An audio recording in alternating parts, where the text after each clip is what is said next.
Assalamualaikum warahmatullahi wabarakatuh. Pemirsa yang dirahmati Allah, semoga Anda semua dalam keadaan sehat, selalu dilancarkan rizkinya, serta bahagia dunia dan akhirat. Amin.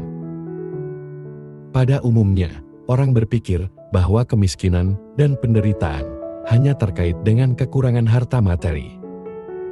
Mereka menganggap orang yang tidak memiliki harta sebagai orang miskin yang hidupnya penuh penderitaan. Namun, sebenarnya penderitaan tidak hanya dialami oleh orang miskin, tetapi juga oleh siapapun, termasuk mereka yang memiliki kekayaan berlimpah.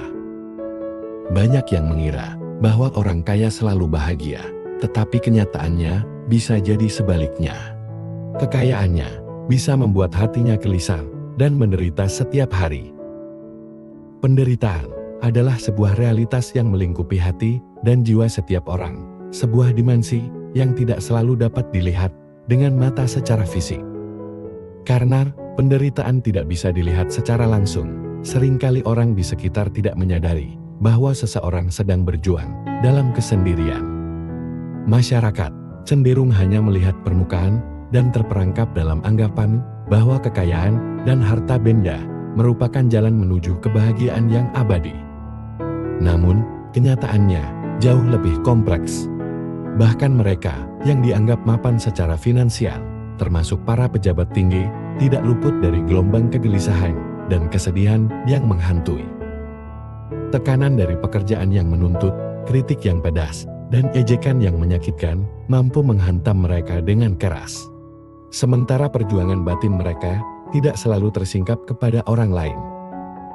Analoginya, seperti rasa sakit yang dirasakan seseorang yang sedang mengalami sakit gigi. Penderitaannya tidak tampak bagi orang lain, namun begitu nyata dan menghantui di dalam dirinya. Di sisi lain, terdapat orang-orang yang mungkin tidak dimanjakan oleh keberlimpahan harta, namun kehidupan mereka tetap dipenuhi dengan kebahagiaan yang tulus. Meskipun tidak memiliki apa-apa yang dianggap berharga oleh banyak orang, mereka masih mampu merasakan sukacita dalam hal-hal sederhana, seperti tertawa bersama teman, atau tidur nyenyak di malam hari. Bagi mereka, kekurangan materi bukanlah suatu beban yang harus dipikul, tetapi justru menjadi titik awal untuk menemukan kegembiraan dalam kehidupan yang sederhana. Keadaan ini menggambarkan bahwa kekayaan yang sesungguhnya tidak semata-mata terukur dari sejumlah harta yang dimiliki, melainkan juga dari kekayaan batin dan kedalaman hati yang mampu merasakan nikmat dalam kesederhanaan. Mendapatkan kekayaan materi seharusnya bukanlah tujuan utama dalam hidup, melainkan menjadi hasil dari usaha dan kerja keras untuk memenuhi kebutuhan hidup dan membantu sesama. Namun, penting untuk disadari bahwa kekayaan materi tidaklah menjamin kebahagiaan yang hakiki. Bahkan di tengah kemapanan finansial dan kesuksesan karir, seseorang masih bisa merasakan penderitaan yang mendalam secara batin. Kekayaan materi seringkali tidak mampu memberikan kedamaian dan kebahagiaan sejati dalam diri seseorang. Bahkan, banyak orang yang hidup dalam kemewahan materi menghadapi tekanan psikologis yang berat, seperti kecemasan dan stres yang pada akhirnya dapat berujung pada masalah kesehatan serius, seperti stroke dan penyakit jantung. Oleh karena itu, penting untuk mengingat bahwa kekayaan materi hanyalah salah satu aspek dari kebahagiaan dan kehidupan yang memuaskan, juga membutuhkan keseimbangan dalam hal kekayaan spiritual dan kebahagiaan emosional. Sebagai contoh nyata, pertimbangkan seseorang yang hidup dalam kemiskinan material dengan keterbatasan dalam memenuhi kebutuhan dasar seperti makanan, pakaian, dan tempat tinggal. Meskipun tampak menderita secara materi, orang-orang seperti ini masih bisa menemukan kebahagiaan dalam kehidupan sederhana mereka. Mereka mungkin memiliki solidaritas sosial yang kuat di antara sesama masyarakat yang kurang mampu dan bisa menemukan kebahagiaan dalam momen-momen kecil seperti berkumpul dengan keluarga, bisa tidur dengan nyenyak, atau berbagi cerita dengan teman-temannya.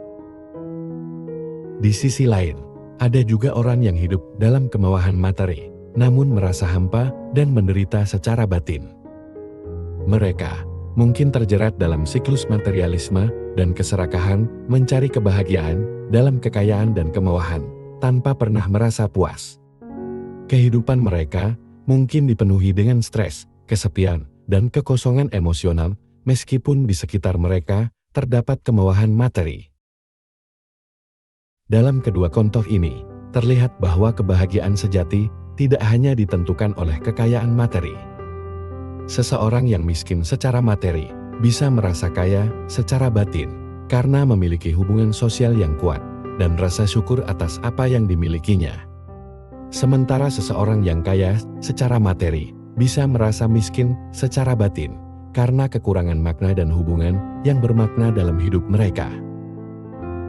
Pemahaman ini menyoroti pentingnya kekayaan spiritual dan kesejahteraan batin dalam pandangan Islam. Bukan hanya sekadar kekayaan materi yang menjadi fokus, tetapi juga kekayaan jiwa dan hubungan yang kokoh dengan Allah Subhanahu wa Ta'ala. Orang yang miskin secara batin, yang mungkin terjerumus dalam kesesatan atau menjauh dari petunjuk Allah, menghadapi bahaya yang jauh lebih besar daripada mereka yang miskin secara materi. Kemiskinan batin dapat menyebabkan seseorang mengalami kebingungan moral, kehilangan arah hidup, dan jauh dari jalan yang benar. Hal ini dapat membahayakan dirinya sendiri dan orang lain di dunia, dan lebih dari itu, berpotensi mengakibatkan celaka di akhirat. Bahkan, orang yang melakukan ibadah seperti salat, namun belum mampu mengendalikan hatinya, rentan terhadap hukuman yang serius. Sebaliknya, orang yang miskin secara materi tidak memiliki ancaman serius seperti itu. Meskipun mereka mungkin menghadapi kesulitan dunia, keadaan mereka tidak seberat mereka yang menderita kemiskinan batin. Dalam konteks ini, Al-Quran mengajarkan bahwa kesejahteraan spiritual dan ketaatan terhadap ajaran Allah jauh lebih bernilai dan penting daripada kekayaan materi semata. Wassalamualaikum warahmatullahi wabarakatuh.